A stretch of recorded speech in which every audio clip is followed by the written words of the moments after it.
Mga pagbasa ng mga salita ng makapangyarihang Diyos ukol sa paghahangad sa katotohanan.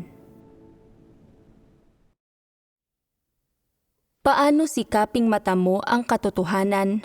Una, tungkol sa kung paano mo mismo dapat bitawan ang dating puot at galit na iyon na ating tinatalakay.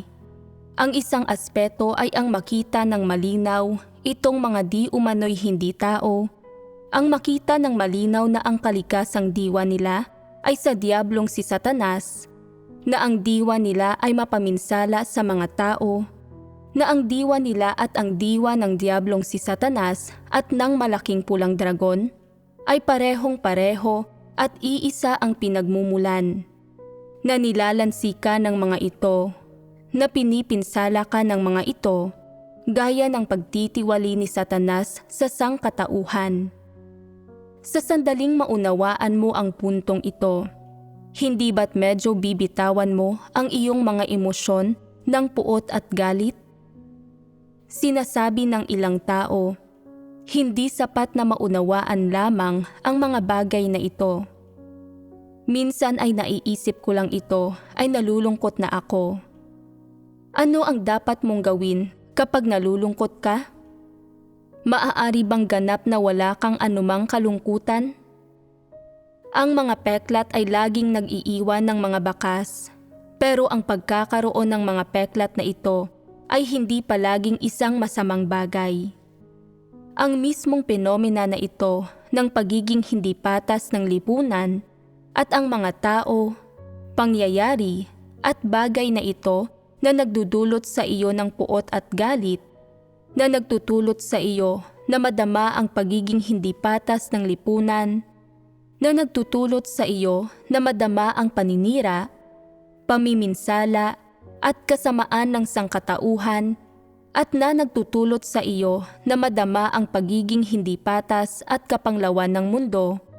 At dahil sa mga ito, ninanais at inaasam mo ang liwanag at pinananabikan mo ang pagliligtas ng Diyos sa iyo mula sa lahat ng pagdurusang ito.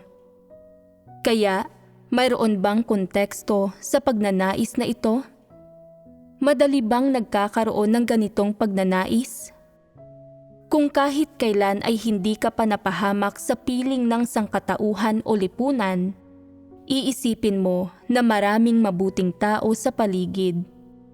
Kung lumabas ka at madapa at may tumulong sa iyo na makabangon, o mamimili ka ngunit wala kang sapat na pera at tinulungan ka ng taong katabi mo, o maiwala mo ang iyong pitaka at may makahanap nito at magbalik nito sa iyo, iisipin mong maraming mabuting tao sa paligid.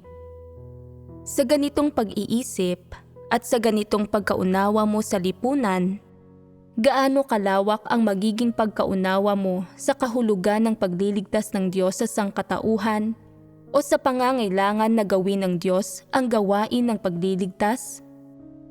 Gaano katindi ang magiging pagnanais mo na pumarito ang tagapagligtas at iligtas ka mula sa labis na pagdurusa? Hindi mo ito masyadong nanaisin, tama ba? Ito ay magiging isang kahilingan lang, isang pantasya. Habang mas sumasailalim sa paghihirap at pagdurusa ang isang tao sa mundo, nagdurusa ng lahat ng uri ng hindi patas na pagtrato o sa madaling salita, habang mas matagal na nabubuhay ang isang tao sa lipunang ito at sa piling ng mga tao, isang tao na may malalim na puot at galit sa sangkatauhan at lipunan, mas lalo niyang hihilingin na wakasan na ng Diyos ang masamang kapanahunan na ito sa lalong madaling panahon, na puksain ang masamang sangkatauhan na ito sa lalong madaling panahon, na iligtas siya mula sa labis na pagdurusa sa lalong madaling panahon, na parusahan ang masasama at protektahan ang mabubuti. Hindi ba't ganoon iyon? Kaya ngayon, sa puntong ito, iniisip ninyo, nako, kailangan ko talagang pasalamatan ang mga demonyong iyon. Kailangan kong pasalamatan ang kanilang hindi patas na pagtrato at pagdidiskrimina sa akin, ang kanilang pang-iinsulto at pang-aapi sa akin, ang kanilang masasamang gawa at pinsalang idinulot sa akin, ang nagtulak sa akin na lumapit sa Diyos, na huwag nang naisin ang mundo o buhay sa piling ng mga taong ito, na maging handang pumunta sa sambahayan ng Diyos, na humarap sa Diyos, na maging handang gugulin ang aking sarili sa Diyos, na ialay ang buong buhay ko, na mamuhay ng may kabuluhan at huwag nang makipag-ugnayan pa sa masasamang tao. Kung hindi, matutulad pa rin ako sa kanila, sumusunod sa mga makamundong kalakaran at naghahangad ng kasikatan at pakinabang, ng magandang buhay, mga kasiyahan ng laman, at ng magandang kinabukasan. Ngayon ay nananalig na ako sa Diyos, kaya hindi ko na kailangan pang tahakin ang baluktot na daang iyon. Hindi ko na sila tinitingnan ng may puot. Nakikita ko na ng malinaw kung sino sila noon pa man. Naroroon sila upang magserbisyo, maging paghahambingan sa gawain ng Diyos. Kung wala sila, hindi ko makikita ang mismong diwa ng mundong ito at ng sangkatauhang ito, at iisipin ko pa rin na lalong nagiging kamangha-mangha ang mundo at sangkatauhang ito. Ngayong sumailalim na ako sa pagdurusang ito, hindi ko na ilalagay pa sa mundong ito o sa kamay ng sino mang dakilang tao ang aking mga hangarin at inaasam. Sa halip, inaasam ko ang pagparito ng kaharian ng Diyos at ang paghahari ng pagiging patas at pagiging matuwid ng Diyos. Sa pagninilay-nilay sa ganitong paraan, hindi ba't unti-unting nababawasan ang mga emosyon mo ng puot at galit? Nababawasan ang mga ito. At hindi ba't nagbago ang iyong perspektiba at mga pananaw sa mga tao, pangyayari, at bagay sa puso mo? Hindi ba't ipinahihiwatig nito na ang landas na tatahakin mo sa hinaharap, ang iyong mga desisyon, at ang iyong mga layon ay unti-unting sumasailalim sa pagbabago at na unti-unti kang bumabaling sa paghahangad sa mga tamang layon at direksyon? Iniisip mo ang mga bagay na nangyari sa nakaraan na dumurog sa puso mo at nagsanhi sa iyo na kapuutan ang mundo, at sa sandaling malinaw mo nang nakikita ang kahulugan at diwa ng mga ito, napupuno ang puso mo ng pasasalamat sa Diyos. Kapag puno ka ng pasasalamat, hindi ba't ganap mo itong tatamasahin? Kung magkagayon, hindi ba't iisipin mo na iyong mga hindi mananampalataya na hindi nananalig sa Diyos ay nililinlang, pinipinsala at winawasak pa rin ng mismong hari ng mga diablo, si Satanas. Sobrang kaawa-awa ang sitwasyong ito. Kung hindi ako nanalig sa Diyos at hindi ako lumapit sa Diyos, matutulad ako sa kanila. Hinahangad ang mundo, sinisikap na magtamo ng kasikatan, pakinabang at katayuan, nagdurusa ng husto at hindi ko kailanman naiisip na magbago ng landas. Masasadlak ako sa hindi matatakasang kasalanan. Nakakalungkot. Ngayong nananalig ako sa Diyos, nauunawaan ko na ang katotohanan at naaarok ko ang usaping ito. Ang landas na dapat sundin ng mga tao ay ang landas ng paghahangad sa katotohanan. Ito ang pinakamahalaga at pinakamakabuluhan. Ngayong pinakikitaan ako ng Diyos ng labis na kabutihan, nang sa gayon ay hindi ko nakakailanganing magdusa pa ng ganoon, magiging determinado ako na sundin ang Diyos hanggang sa huli, pakinggan ang kanyang mga salita, mamuhay ng alinsunod sa kanyang mga salita, at hindi na mamuhay gaya ng dati noong hindi pa ako namumuhay na parang tao. Kita mo, lumitaw na ang mabuting hangaring ito, hindi ba? Hindi ba't unti-unting nagiging malinaw sa isip at kamalayan ng mga tao ang mga tamang layon at direksyon sa buhay? At hindi ba't nagagawa na nila ngayong tahakin ang tamang landas sa buhay? Kaya, kapag lumitaw ang mga positibong mga emosyon at hangaring ito, kailangan pa rin bang pag-isipan iyong mga negatibong emosyon? Pagkatapos pag-isipan ang mga ito ng ilang panahon o pag-isipan ng maraming beses hanggang sa maunawaan mo ang mga ito, kapag ang mga usaping ito ay hindi na gumugulo sa isipan o kumukontrol sa landas na tinatahak mo pagkatapos, nang hindi namamalayan, nabibitawan mo ang mga emosyon ng puot at galit. Hindi na sinasakop ng mga ito ang iyong puso at sa paglipas ng panahon, nalulutas mo ang issue ng iyong tiwaling disposisyon. May kaugnayan ba sa paghahangad sa katotohanan ang usapin ng paglutas sa iyong tiwaling disposisyon? At hindi ba't nangangahulugan iyon na natahak mo na ang tamang landas sa buhay? Hindi mahirap tumahak sa tamang landas sa buhay. Kailangan mo munang bitawan ang iba't iba mong pananaw sa mundo, sa pagkatao ng isang tao at sa sangkatauhan na hindi umaayon sa mga katunayan. Paano mo malinaw na makikita ang mga pananaw na ito na hindi alinsunod sa mga katunayan? Paano mo malulutas ang mga ito? Ang mga pananaw na ito na hindi naaayon sa mga katunayan ay nakatago sa mga emosyon ng puso mo at kinukontrol ng mga emosyong ito ang panghuhusga at pag-iisip ng iyong pagkatao, gayon din ang iyong katangian, ang iyong pananalita at mga kilos, gayon din siyempre ang iyong konsyensya at katwiran. Ang mas mahalaga pa, kinukontrol at iniimpluwensyahan ng mga ito ang iyong mga layon sa buhay at ang landas na tinatahak mo. Sa makatuwid, bitawan ang lahat ng negatibong emosyon at bitawan ang lahat ng emosyong kumukontrol sa iyo. Ito ang unang hakbang na dapat mong isagawa sa paghahangad sa katotohanan. Lutasin muna ang issue ng iba't ibang negatibong emosyon. Lutasin ang mga ito sa tuwing natutuklasan mo ang mga ito at huwag mag-iwan ng problema. Kapag nalutas na ang mga isyong ito, hindi ka na magagapos nang dinadala ang mga negatibong emosyong ito sa iyong paghahangad sa katotohanan at magagawa mo nang hanapin ang katotohanan at lutasin ito kapag nagpapakita ka ng isang tiwaling disposisyon. Madali bang maisakatuparan ang bagay na ito? Ang totoo, hindi ito ganoon kadali. Habang ibinabahagi at sinusuri ko ang mga negatibong emosyong ito, ginagamit ba ninyo ang mga sinasabi ko sa inyong sarili?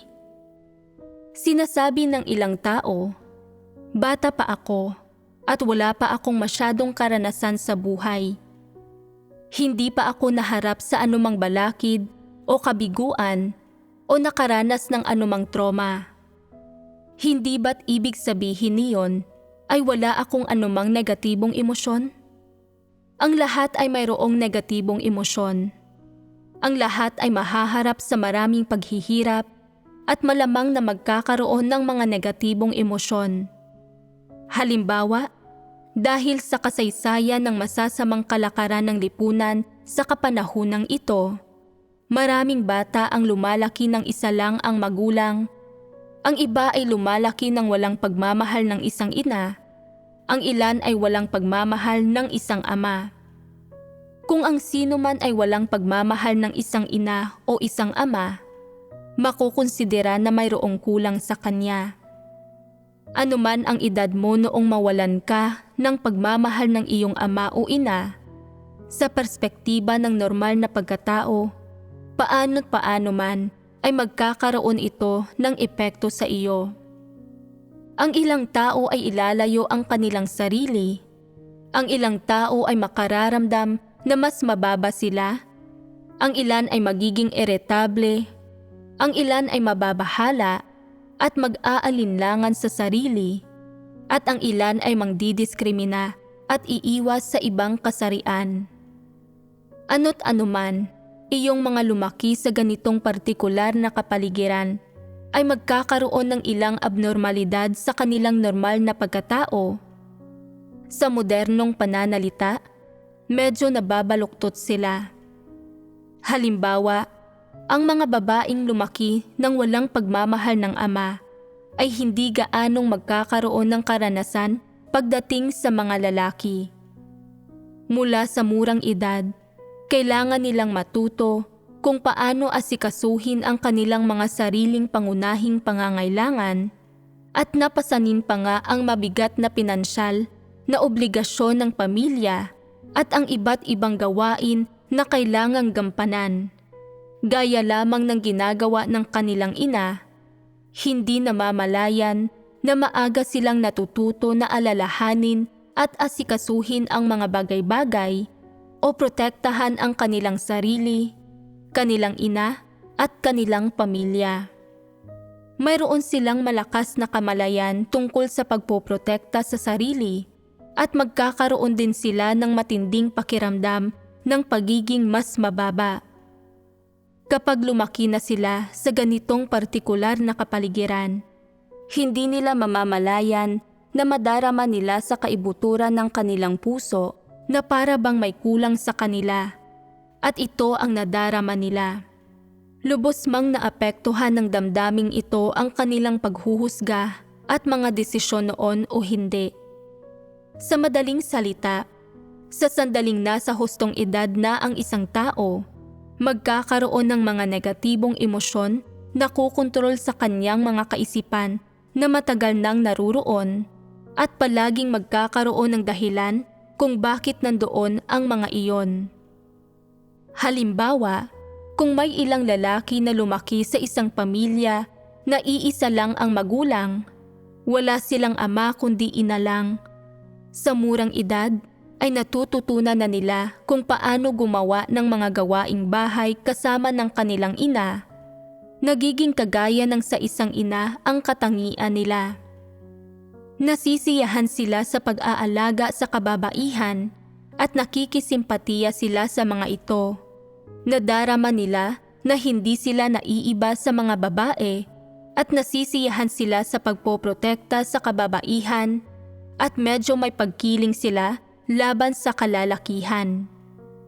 Mayroon pa ngang ilan na nakadarama ng bahagyang pagkadisgusto at pagkamuhi sa kalalakihan. Dinidiskrimina nila ang mga ito. Naniniwala na ang lahat ng lalaki ay walang kwenta at iresponsable at na hindi ginagawa ng mga ito kung ano ang tama at wasto. Siyempre, may ilan sa mga taong ito na normal naman.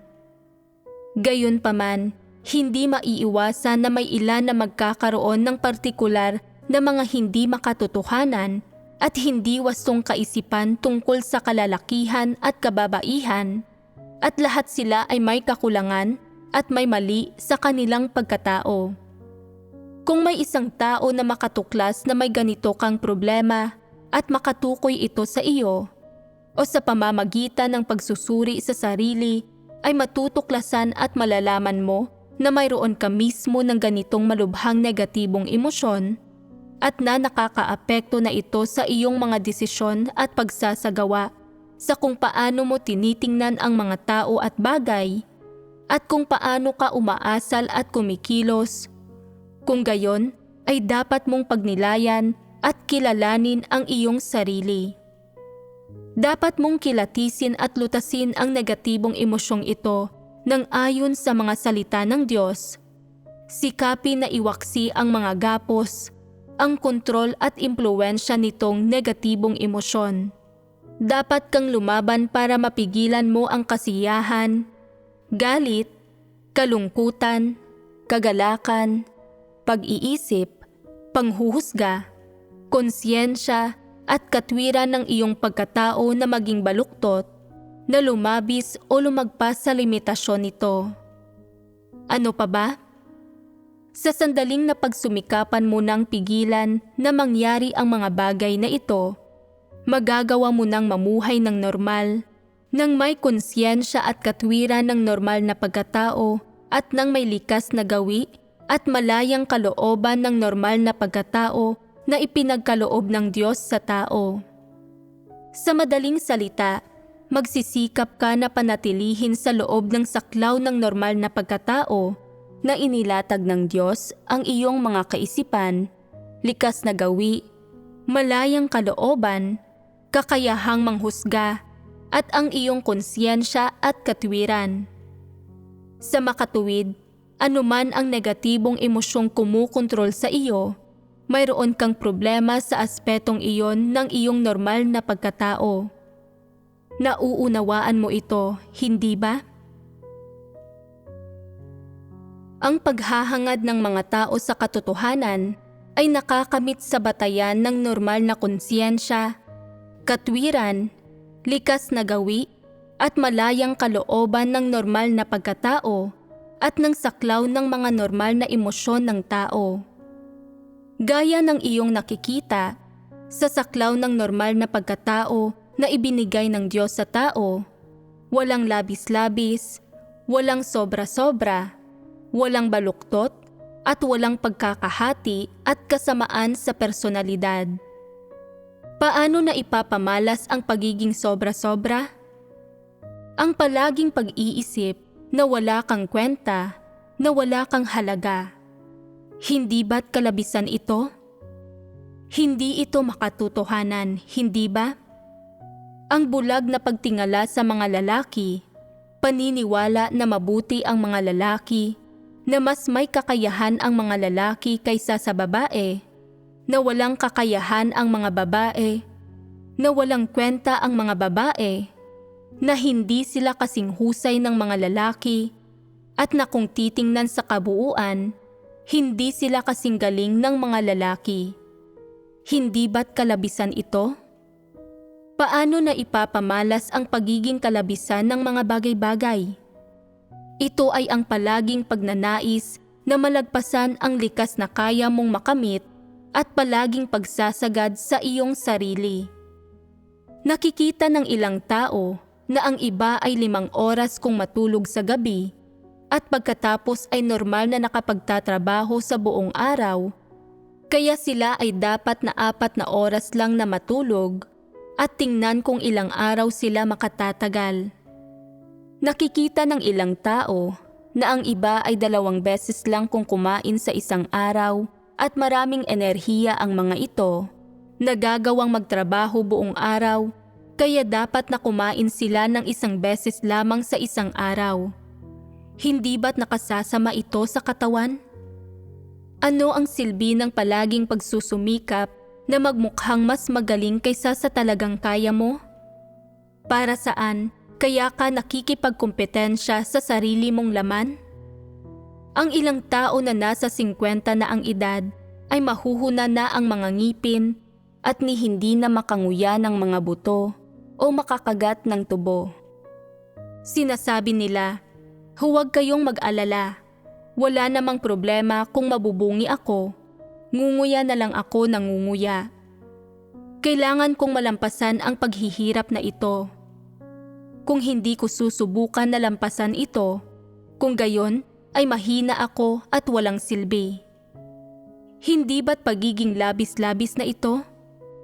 Pakiramdam mo ay kailangan mong matamo iyong hindi mo naman kayang matamo at hindi likas na kayang makamit ng iyong pagkatao.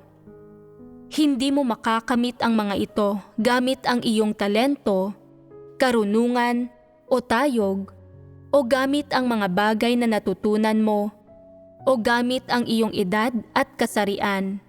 Pero bagamat hindi mo makamit ang mga ito, pakiramdam mo ay kailangan mo pa ring magawa ito. Ang ilang babae ay minamalaki ang kanilang kalakasan, sinasabing, kaya naming mga babae na gawin kung ano ang kayang gawin ng mga lalaki. Kung kaya ng mga lalaki na magtayo ng mga gusali, kaya rin namin. Kung kaya ng mga lalaki na magpalipad ng mga eroplano, kaya rin namin. Kung kaya ng mga lalaki na maging boksingero, kaya rin namin. Kung kaya ng mga lalaki na magbuhat ng sako na may lamang 200 libra ang bigat, kaya rin namin. Pero sa huli, sa sobrang bugbog ng katawan nila sa paggawa nito, ay dugo na ang naidudura nila. Sinusubukan pa rin ba nilang magmukhang mas may kakayahan kaysa sa katunayan? Hindi ba't labis-labis na ito? Hindi ba't sobra-sobra na ito? Lahat ng pagpapamalas na ito ay labis-labis at sobra-sobra. Ang mga kakatuwang tao ay madalas na iniisip ang mga problema at tinitingnan ang mga tao, pangyayari at bagay sa ganitong paraan, at ganito rin nila hinaharap at nilulutas ang mga isyu. Sa makatuwid, kung nais ng mga tao na lutasin ang mga sobra-sobrang pagpapamalas na ito, kailangan muna nilang wakasan at bitawan iyong mga labis-labis na bagay. Ang pinakamalubha sa mga bagay na ito ay ang iba't ibang labis-labis na emosyon sa kaibuturan ng kanilang puso. Sa ilalim ng mga gayong sitwasyon, madalas na idinudulot ng mga emosyong ito na magkaroon sila ng mga labis-labis na kaisipan at gumamit ng mga labis-labis na pamamaraan kaya't nalilihis sila. Maliban sa pinagmumukhang hangal, mangmang at estupido ang mga tao ng mga labis-labis na emosyong ito, nalilihis at nawawalan din sila dahil sa mga ito. Nais ng Diyos ng isang normal na tao na naghahangad sa katotohanan. Ayaw niya na maghangad sa katotohanan ang isang taong kakatwa, labis-labis at sobra-sobra. Bakit ganito? Ang mga taong kakatwa at labis-labis ay walang kakayahan na maunawaan ng tama ang mga bagay-bagay, lalong hindi nila kayang tunay na maunawaan ang katotohanan. Ang mga taong huwad at labis-labis ay gumagamit din ng mga labis-labis na pamamaraan para unawain, harapin at isagawa ang katotohanan.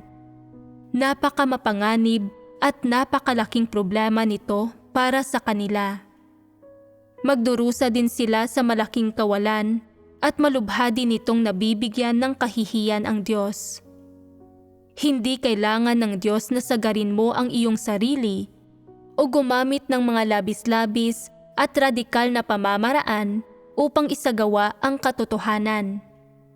Sa halip, sa mga sitwasyon na normal ang lahat ng aspeto ng iyong pagkatao at sa saklaw ng pagkatao ng kung alin iyong mauunawaan at makakamit mo, nais niya na isagawa mo ang mga salita ng Diyos, isagawa ang katotohanan at tugunan ang kanyang mga hinihingi. Ang pinakalayon ay ang magbago ang iyong tiwaling disposisyon na unti-unti mong itama at baguhin ang iyong mga kaisipan at pananaw na mas palalimin mo ang iyong pagkaunawa sa mga tiwaling disposisyon ng tao at ang iyong kaalaman sa Diyos, nang sa gayon ay mas lalong maging konkreto at totoo ang iyong pagpapasakop sa Diyos. Ganito mo makakamit ang kaligtasan. Makabuluhan ba para sa akin na magbahagi tungkol sa kung paano bitawan ang iba't ibang negatibong emosyon? Ano ang layon ko sa paggawa nito? Matagal man nang lumitaw ang iba't ibang negatibong emosyong ito o kung ang mga ito man ay lumilitaw sa kasalukuyan, ito ay upang maging tama ang pagharap mo sa mga ito para maiwaksi at malutas mo agad ang mga ito sa tamang paraan, para maiwan mo na ang mga mali at negatibong emosyon na ito at para unti-unti kang umabot sa punto kung saan hindi ka na nababalot ng mga negatibong emosyon na ito anuman ang mangyari. Kapag muling lumitaw ang iba't ibang negatibong emosyon, magkakaroon ka na ng kamalayan at pagkilatis. Malalaman mo na ang pinsala na idinudulot ng mga ito sa iyo at syempre ay unti-unti mo rin dapat na bitawan ang mga ito. Kapag lumitaw ang mga emosyong ito, magagawa mong pigilan ang sarili at makakagamit ka ng karunungan at magagawa mong bitawan ang mga ito o hanapin ang katotohanan upang lutasin o pangasiwaan ang mga ito. Ano't anuman, hindi dapat maapektuhan ng mga ito ang paggamit mo ng tamang mga paraan, ng tamang saloobin, at ng tamang opinyon sa kung paano mo tinitingnan ang mga tao at bagay-bagay at ang iyong mga asal at kilos. Sa ganitong paraan, mababawasan ng mababawasan ang mga balakid at harang sa iyong landas ng paghahangad sa katotohanan. Magagawa mong hangarin ang katotohanan sa loob ng saklaw ng normal na pagkatao na hinihingi ng Diyos ng walang panggugulo o ng may mas kaunting panggugulo, at malulutas mo ang mga tiwaling disposisyon na ipinapakita mo sa lahat ng uri ng sitwasyon. Mayroon ka na ba ngayong daang pasulong sa kung paano malulutas ang iba't ibang negatibong emosyon? Una, suriin mo sa iyong sarili kung ano ang katiwalian na nailalantad mo at tingnan mo kung ang mga negatibong emosyon na ito ay iniimpluwensyahan ang loob mo at kung bitbit-bitbit mo ang mga negatibong emosyon na ito sa kung paano mo tinitingnan ang mga tao at bagay-bagay at sa kung paano ka umaasal at kumikilos. Dagdag pa rito, suriin mo ang mga usapin na malalim na nakaukit sa iyong memorya sa kaibuturan ng iyong puso at tingnan mo kung nag-iwan ba ng anumang pilat o marka ang mga bagay na ito na nangyari sa iyo at kung palagian ka bang kinokontrol ng mga ito na gamitin ang mga tamang gawi at pamamaraan sa pagtingin sa mga tao at bagay-bagay at sa iyong pag-asal at pagkilos. Sa ganitong paraan, kapag napawi ang iba't ibang negatibong emosyong lumitaw noong nasaktan ka, ang susunod mong dapat gawin ay suriin, kilatisin, at lutasin ang mga ito ng isa-isa alinsunod sa katotohanan.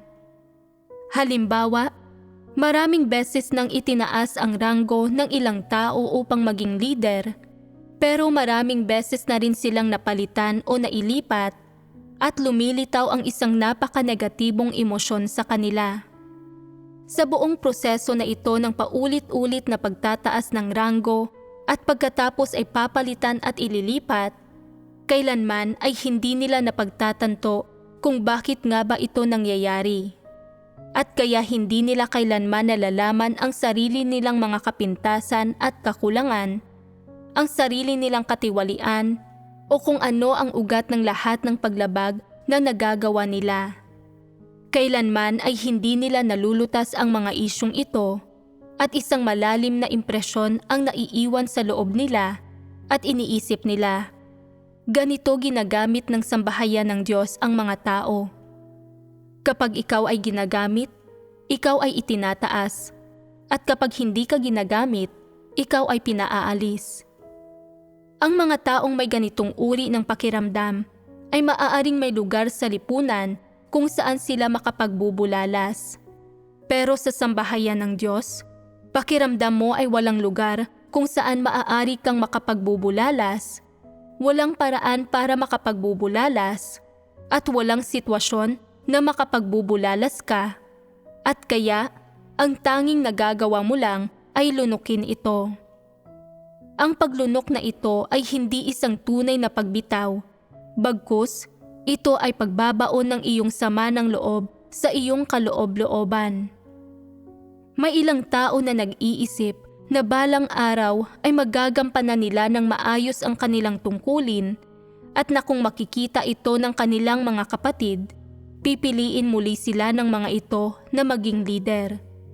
Mayroon ding ilan na nagnanais na tahimik na magpatuloy sa kanilang tungkulin at ayaw nang maging leader muli at sinasabi nila, "Hindi ako magiging leader kahit sino pa ang magtaas ng ranggo ko.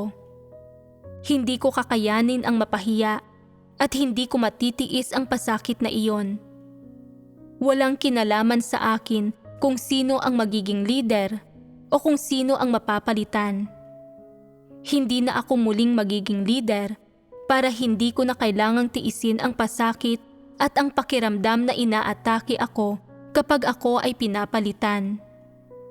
Gagawin ko na lang ng maayos ang gawain ko at aakuin ang responsibilidad na ito at para naman sa kung ano ang hantungan at katapusan na naghihintay sa akin, ipinapasa ko na ito sa mga kamay ng Diyos. Ang Diyos na ang bahala roon. Anong klase ng emosyon ito?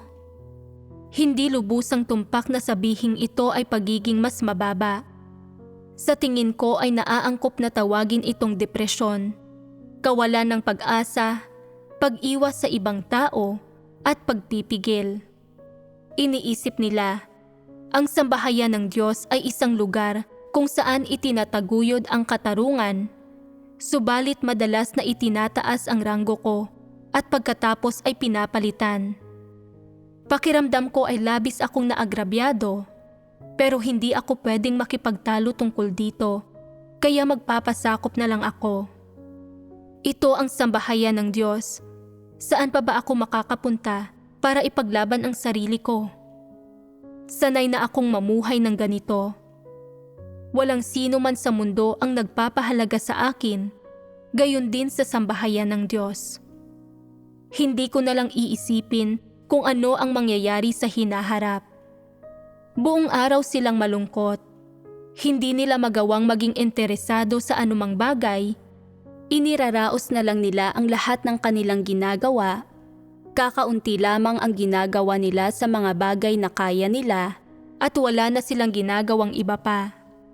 Hindi sila nag-aaral, hindi sila nagsisikap, at hindi nila malalim na pinag-iisipan ang anumang bagay at hindi sila handang magbayad ng halaga. Sa huli, mabilis silang nauubusan ng sigla. Ang sigasig na mayroon sila noong umpisa ay lumalamig. Iniisip nilang walang kinalaman sa kanila ang anumang bagay at kung sino sila dati ay patay na. Hindi ba't kawalan ito ng pag-asa? May isang taong magtatanong sa kanila, ano ang pakiramdam mo na napalitan ka?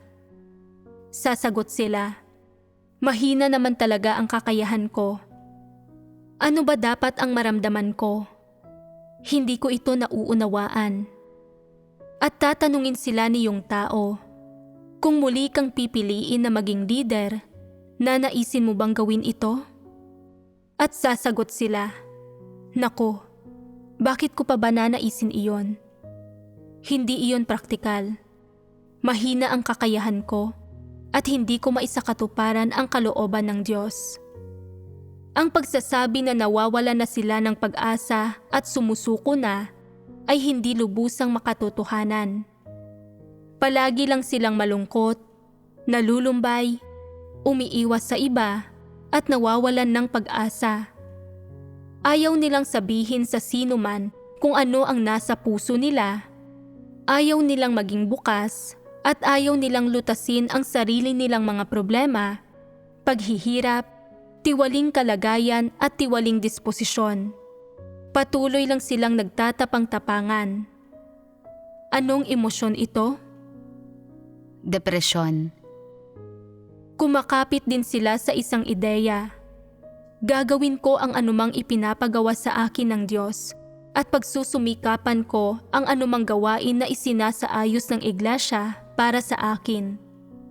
Kung hindi ko matatapos ang trabaho, huwag ninyo akong sisihin dahil hindi naman ako ang may kasalanan na mahina ang kakayahan ko. Sa katunayan, ang gayong tao ay tunay na nananalig sa Diyos at mayroon siyang mga inaasam. Hindi niya kailanman iiwanan ang Diyos. Hindi niya kailanman aabandonahin ang kanyang tungkulin at palagi niyang susundin ang Diyos. Sadyang hindi niya lang pinagtutuunan ng pansin ang pagpasok sa buhay o ang pagninilay-nilay sa sarili o ang paglutas sa kanyang tiwaling disposisyon. Anong klasing issue ito? Makakamit ba niya ang katotohanan sa pamamagitan ng pananalig sa ganitong paraan? Hindi ba't mahirap ito para sa kanya? Hindi posible sa kanya na sabihin na hindi siya nananalig sa Diyos kahit napatayin siya sa bugbog. Gayunpaman, dahil sa ilang partikular na sitwasyon, dahil naranasan na niya ang ilang partikular na sitwasyon at senaryo, at nakapagsabi ang ilang partikular na tao ng mga partikular na bagay sa kanya, labis na siyang nahapo at nanghina na hindi na siya muling makatayo at makahugot ng lakas. Hindi ba't ipinapakita nito na mayroon siyang mga negatibong emosyon? Ang pagkakaroon ng mga negatibong emosyon ay nagpapatunay na mayroong problema, at kapag mayroong problema, dapat mo itong lutasin. Palaging may daan at landas para malutas ang mga problemang dapat lutasin. Pwedeng malutas ang mga ito. Nakadepende lang ito sa kung kaya mong harapin ang problema at kung nais mo itong lutasin o hindi. Kung nais mo itong malutas, walang problema na napakahirap na hindi ito malulutas. Lumalapit ka sa Diyos at hinahanap mo ang katotohanan sa Kanyang mga salita at nalulutas mo ang lahat ng suliranin. Gayunpaman, hindi ka lamang hindi matutulungan ng iyong pagkalumbay, depresyon, kawalan ng pag-asa, at pagpipigil na malutas ang iyong mga problema. Sa kabaligtaran, maaari pang ang mas lalong lumubha ang iyong mga problema at lumala ng lumala. Naniniwala ba kayo rito? Kaya naman, anuman ang mga emosyong kinakapitan mo ngayon o anumang mga emosyon ang kinasasadlakan mo ngayon, umaasa ako na magagawa mong iwan ang mga maling damdamin na ito. Anuman ang iyong mga katwiran o dahilan, sa sandaling nalugmok ka sa isang hindi normal na emosyon, kung gayon ay nalugmok ka na sa labis-labis na emosyon. Kapag nalugmok ka na sa labis-labis na emosyong ito, tiyak na kukontrolin nito ang iyong paghahangad at ang iyong mga inaasam at hinihiling, gayon din siyempre ang mga mithiin na hinahangad mo sa buhay at malubha ang mga kahihinatnan nito. Sa panghuli, may nais akong sabihin sa inyo. Huwag hayaan na guluhin ka ng isang maliit na damdamin o isang simple, di mahalagang emosyon sa buong buhay mo na kung saan naaapektuhan na nito ang iyong pagkamit sa kaligtasan at nasisira na nito ang pag-asa mong mailigtas. Nauunawaan mo ba? Itong emosyon mo na ito ay hindi lamang negatibo. Upang maging mas tumpak, sa katunayan ay salungat ito sa Diyos at sa katotohanan. Maaaring isipin mo na isa itong emosyon sa loob ng normal na pagkatao, pero sa mga mata ng Diyos, hindi lang ito simpleng usapin ng emosyon. Sa halip, isa itong pamamaraan ng pagsalungat sa Diyos. Isa itong pamamaraan na may tanda ng mga negatibong emosyon na ginagamit ng mga tao para labanan ang Diyos, ang mga salita ng Diyos at ang katotohanan. Kaya naman, umaasa ako na kung nais mo mang hangarin ang katotohanan, susuriin mo ng lubusan ang iyong sarili para makita kung kumakapit ka man sa mga negatibong emosyong ito at mapagmatigas, parang hangal na lumalaban at nakikipagkumpetensya sa Diyos.